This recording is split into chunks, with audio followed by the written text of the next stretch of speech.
अस्सलाम वालेकुम जी, this is doctor Sana Nazir. उम्मीद है आप सब खैरियत से होंगे। इस वीडियो में मैं डिस्कस करने जा रही हूँ इम्पॉर्टेंस ऑफ स्क्रीनिंग टेस्ट। जब भी हमारे पास आईवीएफ के कपल आता है, हम उनके कुछ टेस्ट करवाते हैं।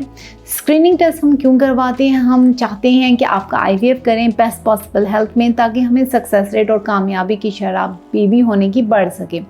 अब वो क्या टेस्ट होते हैं? उसमें कुछ हार्मोनल टेस्ट हैं फीमेल के, FSH, LH, prolactin, TSH, AMH, vitamin D। इसी तरह कुछ और टेस्ट होते हैं जो आपकी जनरल हेल्थ के लिए होते हैं, for example CBC।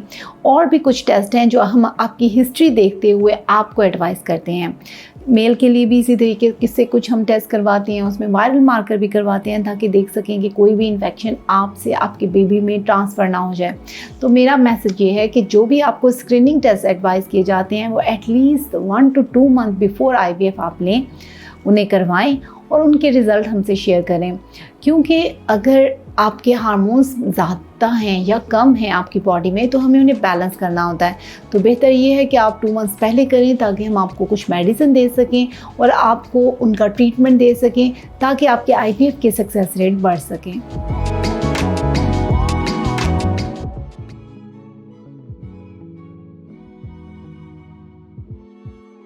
Hello everyone, this is doctor Sana Nazir. उम्मीद है आप सब खैरियत से होंगे।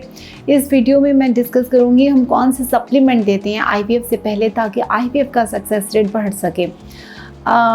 स्पेशली IVF में जो सप्लीमेंट दिए जाते हैं वो एग और स्पर्म की क्वालिटी को इम्प्रूव करने के लिए दिए जाते हैं। उसमें अगर आप जर्नल कहें तो हम vitamin C, E, folic acid, somehow कभी किसी को ओमेगा 3 फैटी एसिड डिज़ीज़ को दे सकते हैं। इस तरह विटामिन D भी देते हैं। बट सप्लीमेंट देते हुए हम किन बातों का ख्याल रखते हैं? स्पेशली एज क्या है, ज़्यादा है, कम है, वज़न ज़्यादा है, कम है, और कोई मेडिकल प्रॉब्लम तो नहीं है। फॉर एग्जांपल PCO है, एंडोमेट्रियोसिस है, डायबिटीज़ है। तो सप्लीमेंट हम अकॉर्डिंगली आपकी हिस्ट्री से देखते हैं कि कौन कौन से प्रॉब्लम और कौन कौन से फैक्टर्स हैं, उसके अकॉर्डिंगली हम कुछ सप्लीमेंट देते हैं। और डेफिनेटली उनका रोल क्या है, ताकि आपके एग और स्पर्म की क्वालिटी इंप्रूव हो सके। बॉटम लाइन, आपने लेने कितने टाइम के लिए हैं? फॉर एग्जांपल अगर आपका IVF 2 मंथ्स बाद है तो एटलीस्ट आप लें 2 मंथ्स बिफोर, यानी कि इनका लेने का फ़ायदा ही तब होगा जब आपकी बॉडी में कुछ अर्से के लिए जाएंगे। तो मेरी एडवाइस है कि आप तकरीबन ऑलमोस्ट 2 मंथ्स ये लें और फिर आप IVF पे जाएँ। Thank you.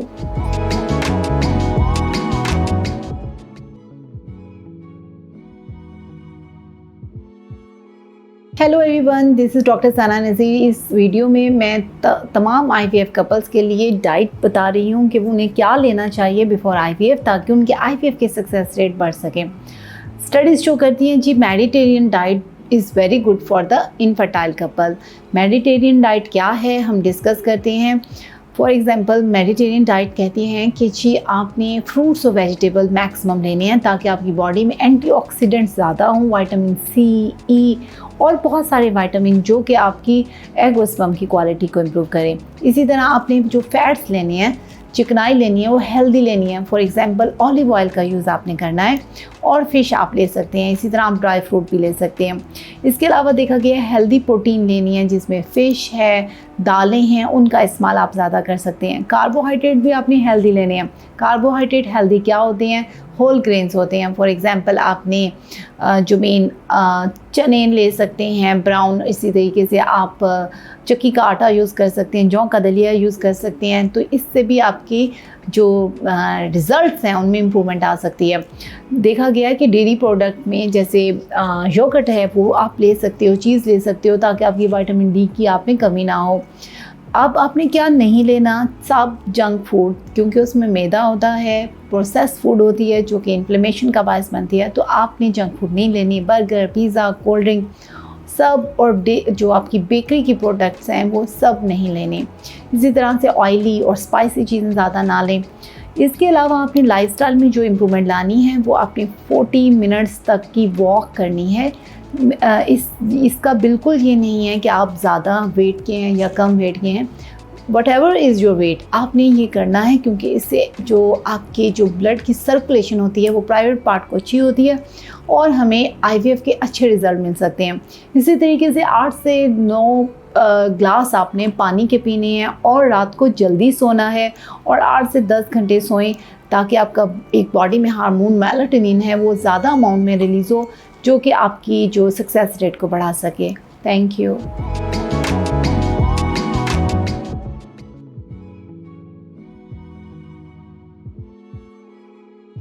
Hello everyone, this is doctor Sana Nazir. उम्मीद है आप सब खैरियत से होंगे। जब आपका IVF स्टार्ट होता है तो सबसे पहले हम आपका प्रोटोकॉल डिसाइड करते हैं। प्रोटोकॉल या तो आपके पीरियड्स के 2nd 3rd डे से हम आपको इंजेक्शन देते हैं या फिर 21 डे ऑफ योर साइकिल हम स्टार्ट करते हैं। अब आपको इंजेक्शन जो भी जा रहे हैं, सबसे इम्पॉर्टेंट है उनका टाइम। आपने वो टाइम जो है वो राइट टाइम पे लेना है, यानी अब एक जो इंजेक्शन डेली लग रहा है उसे उसी टाइम पे लगना चाहिए। जो सेकंड डे के आपके जो इंजेक्शंस होते हैं, 2nd 3rd डे पे जो स्टार्ट करते हैं, वो हमारे centre Australian concept fertility centre पे ही लगेंगे, क्योंकि उनकी टेक्निक होती है उन्हें कैसे लगना है। और स्पेशली उन इंजेक्शन लगने के बाद आपके कुछ फ्रीक्वेंट स्कैन होंगे, ताकि हम देख सकें कि जो आपकी बॉडी में जो रिस्पॉन्स आ रहा है इंजेक्शन से वो कैसा आ रहा है। इसके अलावा आपके कुछ ब्लड टेस्ट भी होंगे जो ये शो करेंगे कि आपकी बॉडी में अंडे का साइज़ अच्छा बन रहा है, अच्छे अंडे बन रहे हैं या नहीं। ये आपने 3 चीज़ें, जब आपका ट्रीटमेंट स्टार्ट होगा तो आपको पता होना चाहिए कि जब आप आएंगे तो ये 3 चीज़ें की जाएंगी। इसके अलावा एक और बहुत इंपॉर्टेंट मैसेज देना चाहूँगी, अगर आप IVF के दौरान कोई भी हर्बल मेडिसिन ले रहे हैं तो फॉर टाइम बिंग उन्हें स्टॉप कर दें, क्योंकि जो भी मेडिसिन दे रहे हैं उनके साथ इंटरेक्शन होके या जो हम दवाइयाँ दे रहे हैं वो उनका अफेक्ट कम हो सकता है या ज़्यादा हो सकता है, जिसका नुकसान आपको हो सकता है। So thank you so much.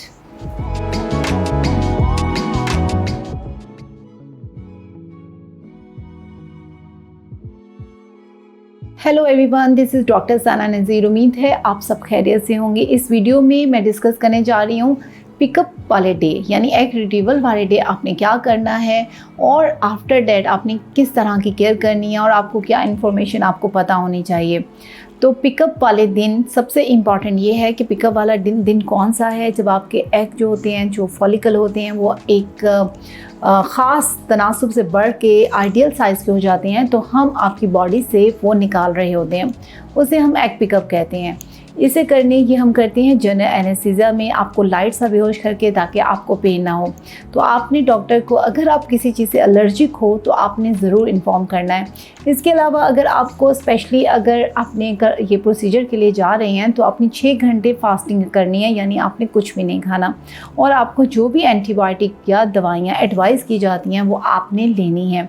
इसके बाद जब आपका प्रोसीजर हो जाता है तो आप जब होश में आते हो तो हो सकता है आपको थोड़ा अनकंफर्टेबल फील हो, थोड़ी सी पेन हो, तो डोंट वरी अबाउट डैट। आपने डॉक्टर को बताना है, वो आपको पेन किलर में दे देंगे।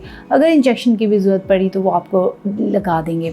इसके अलावा घर जाके भी अगर आपको पेन होती है तो आप सिंपल पैनाडोल ले सकती हैं, उसका कोई नुकसान नहीं है। लेकिन अगर आपकी पेन उससे कंट्रोल ना हो रही हो तो आपने ऑस्ट्रेलियन कॉन्सेप्ट फर्टिलिटी सेंटर पे रजू करना है और अपने लिए एडवाइस लेनी है कि आपको फर्दर मेडिसिन की क्या ज़रूरत है। इसके अलावा आपको कॉन्स्टिपेशन हो सकती है, क्योंकि जो भी मेडिसिन आपको हम पिकअप के बाद देते हैं उससे कभी कभार जो इंटेस्टाइन, जो आंतें होती हैं, वो रिलैक्स हो जाती हैं। तो आपने कॉन्स्टिपेशन के लिए आपने हाई फाइबर डाइट लेनी है। देखा गया है जौ का दलिया बहुत बेहतर रहता है, इसबगोल का छिलका बहुत बेहतर रहता है। इसके अलावा हमारे पास मल्टीपल मेडिसिन्स हैं आपकी कॉन्स्टिपेशन को डील करने के लिए। तो आप जर्नली ये जो चीज़ें हैं, फॉर एग्ज़ाम्पल इसबगोल का छिलका, जौ का दलिया, अगर इससे आराम नहीं आता तो आप ऑस्ट्रेलियन कॉन्सेप्ट फर्टिलिटी सेंटर पे कांटेक्ट करें, आपको एडवाइस की जाएंगी कुछ टैबलेट, जिससे आपकी कॉन्स्टिपेशन का मसला ठीक हो जाएगा। इसके अलावा देखा गया है कि जब हम पिकअप के बाद बेबी बनते हैं तो फॉर एग्ज़ाम्पल ऑल फ्रीज़ पे चले जाते हैं, सारे के सारे बेबीज़ फ्रीज़ कर देते हैं। तो उसमें क्या होता है कि आपको जब पीरियड्स आते हैं वो नेचुरल पीरियड्स नहीं होते, वो आपको इंजेक्शन उससे पहले लगे होते हैं, तो वो हैवी हो सकते हैं। उसके लिए आपने परेशान नहीं होना। अगर बहुत ज़्यादा हैवी नहीं है तो आप घर पे मैनेज कर सकते हैं, लेकिन अगर आपको लगता है कि बहुत ज़्यादा हैवी हो रहे हैं तो आपने कांटेक्ट करना है ऑस्ट्रेलियन कॉन्सेप्ट फर्टिलिटी सेंटर पे।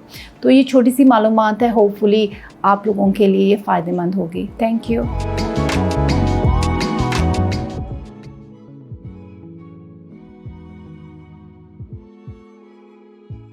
Hello everyone, this is doctor Sana Nazir. उम्मीद है आप सब खैरियत से होंगे। इस वीडियो में द मोस्ट इम्पॉर्टेंट जो हमारा स्टेप है आईवीएफ का, embryo transfer and post embryo transfer care, आज हम वो डिस्कस करेंगे कि आपको क्या करना है क्या नहीं, specially after embryo transfer.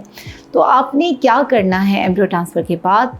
For example, आपने 24 to 48 आवर रेस्ट करना है, और अगर उस टाइम में अगर आपको कोई वाटर डिस्चार्ज होता है और स्पॉटिंग होती है तो आपने स्ट्रेस नहीं लेना, परेशानी होना। आपको ये समझना ज़रूरी है कि जो एम्ब्रियो रखते हैं वो एक टाइनी, एक मल्टीमीडिया का एक जो कल्चर होता है उसमें रखा जाता है, और वो आपके यूट्रस के अंदर रखा जाता है। जो आपको वाटर डिस्चार्ज होता है वो जस्ट बच्चेदानी के मुंह को जब हम साफ़ करते हैं एम्ब्रियो ट्रांसफ़र के वक्त, वो हो सकता है। इसी तरीके से अगर आपको स्पॉटिंग भी है तो स्पॉटिंग कभी कभार हो जाती है, स्पेशली अगर बच्चेदानी की पोजीशन पीछे की तरफ हो या फिर पहले ऑपरेशन हुए हो, तो उसके लिए भी आपने परेशानी होना। हाँ, अगर बहुत हैवी ब्लीडिंग है तो आपने फ़ौरन ऑस्ट्रेलियन कॉन्सेप्ट फर्टिलिटी सेंटर से कांटेक्ट करना है। इसके अलावा आपने हाइड्रेट लेना है, पानी ज़्यादा से ज़्यादा पीना है, और जो जो मेडिसिन आपको एम्ब्रियो ट्रांसफ़र के बाद दी हैं वो आपने ज़रूर लेनी है, क्योंकि वो यूट्रस को रिलैक्स करने के लिए होती हैं और सपोर्टिव मेडिसिन होती हैं, और जो जो आपको एडवाइस की जाती हैं वो भी आपने फॉलो करनी है। अब आपने क्या नहीं करना, सबसे पहले तो आपने हॉट बाथ नहीं लेने, क्योंकि गर्म पानी से बाथ लेने से आपकी बॉडी का टेम्परेचर डिफरेंट होता है, जिसका अफेक्ट एम्ब्रियो ट्रांसफ़र और प्रेगनेंसी पे आ सकता है। सेकंड, आपने स्पाइसी फूड, जो ऑयली फूड है, या फिर आपने आउटसोर्स फूड, बाहर की फूड नहीं लेनी ताकि आपका पेट ख़राब ना हो। इसके अलावा आपने एक्सरसाइज नहीं करनी, हैवी वेट नहीं उठाने, और स्पेशली इसके अलावा आपने नेगेटिव लोगों से दूर रहना है। इस टाइम पर आपने पॉजिटिव रहना है। जितना हमने देखा है हमारे पेशेंट पॉजिटिव रहते हैं उनके रिज़ल्ट भी बहुत अच्छे आते हैं। और एट द एंड आपने बिलीव इन गॉड, अल्लाह पे यकीन रखना है, अपने प्रोसीजर पे नहीं रखना। So hope for the best for all the couple जिनका एम्ब्रियो ट्रांसफ़र हुआ है हमारे सेंटर से, और अल्लाह ताला आपको औलाद से जल्द नवाजे। Thank you.